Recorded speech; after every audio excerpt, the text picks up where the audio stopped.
ازيكم يا حبايبي؟ عاملين ايه؟ يا رب تكونوا بخير وسعاده. اللهم صل وسلم وبارك على سيدنا محمد وعلى اله واصحابه اجمعين. الولاد قالوا لي عايزين نعمل اكل زي بتاع الطباخين وزي بتاع الافراح. يعني ما عندنا في الارياف لما بنروح فرح بنشم ريحه الاكل كده من بعيد ونقول الله اكل الطباخ اكل. يعني بيبقى له ريحه وطعم مختلف عن اللي بنعمله في البيت. فانا قررت النهارده ان اعمل لهم اكل طباخ.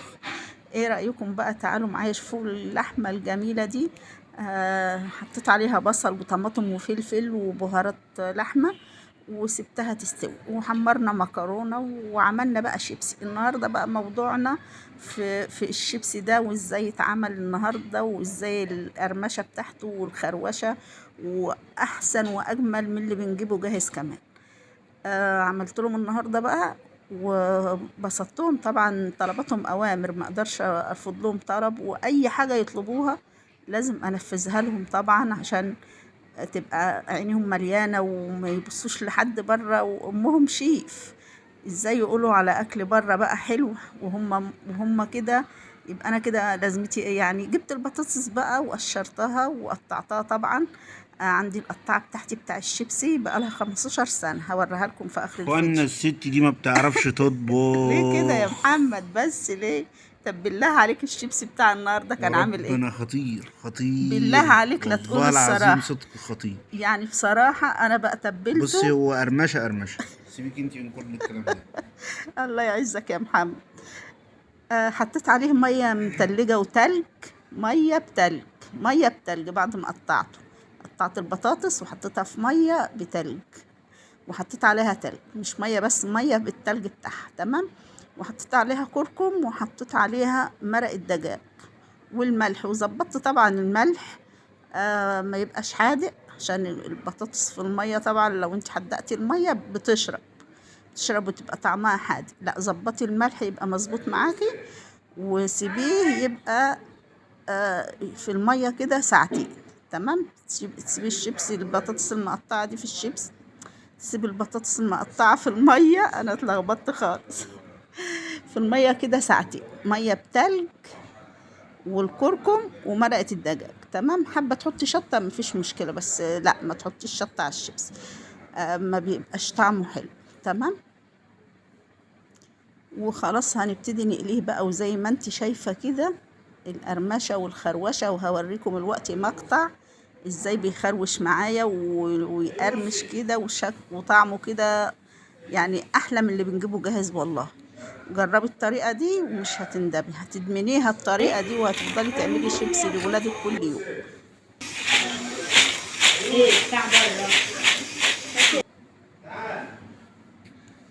شوفوا جمال الشيبسي وحلاوة الشيبسي وقرمشة الشيبسي، ما شاء الله، لا حول ولا قوة الا بالله. اجمل حاجه النهارده اتبسطوا منها الولاد بجد. انا بعمله بالطريقه بتاعتي دي على طول. اقطعه واحطه في ميه بتلج، والملح بتاعه بظبطه، ومرقه الدجاج. مرقه الدجاج بقى فوريه من العاديه، اي مرقه دجاج هتديكي طعم حلو. تمام. تمام يا ام محمد.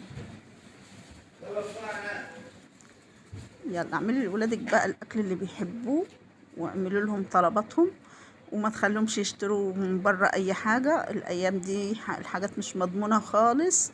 اعمليها في البيت بايدك وبنظافتك، ومصدر الحاجه عارفاها جايباها منين وعاملاها ايه، ولا مواد حافظه ولا اي حاجه. تمام يا حبايبي. وعملنا بقى سلطه. السلطه جميله النهارده، وميه السلطه تحفه، اللي هي الويسكي بتاع المحلات اهي. ميه جميله جدا. ده بقى الويسكي اللي بيقولك عليه الويسكي في المحلات. انا قعدت في مطعم مره، لقيت واحد بيقول له واحد ويسكي لو سمحت. قلت ايه ده المطعم ده؟ لا، ده المطعم ده بيبيع حاجات محرمه. انا بعد كده قاموا الولاد ضحكوا عليا وقالوا لي لا يا ماما، ده الويسكي ده الميه السلطه. قلت لهم بيسموها ويسكي؟ قالوا لي اه والله بيسموها ويسكي. فاستغربت وضحكت، وبعد كده انا بقيت اقول على ميه السلطه الويسكي بتاعتي. بس طعمها تحفة يا جماعة، واللحمة ريحتها فظيعة. ريحتها فظيعة. جربيها بالطريقة دي، حطي البهارات عليها، وحطي الطماطم والفلفل، وسيبيها مع نفسها كده، وكل شوية تزوديها شوية مية قليلين، ما تكتريش الشرب. زي ما شفت الحلة في أول الفيديو كده، الشوربة كانت قليلة أهي، واللحمة طالعة تحفة وريحتها تجنن بجد. اتفضلوا معانا. ألف هنا وشفا للي أكل، وألف هنا وشفا للي هتجرب الأكلة بتاعت النهاردة وتدعي لي دعوة حلوة. ولو وصلتي معايا لحد هنا حطي لايك وفعلي الجرس، لو أول مرة تشوفي قناتي اشتركي فيها عشان يوصلك كل جديد وتشوفي أجمل الأكلات من مطبخ أم محمد. ودي بقى كانت القطاعة بتاعتي اللي بقى لها 15 سنة عندي بتعمل لي الشيبسي، أجمل شيبسي بقطعه بيها، ما استغنتش عنها أبدا. بقى لها 15 سنة عندي والله يا جماعة. وده الشيبسي بتاعي النهاردة جميل جدا. ولو عجبك الفيديو بقى شيريه لاصحابك وحبايبك عشان يستفيدوا منه، وفعلي الجرس عشان يوصلك كل جديد. استودعكم الله واشوفكم في فيديو جديد، مع ألف سلامة.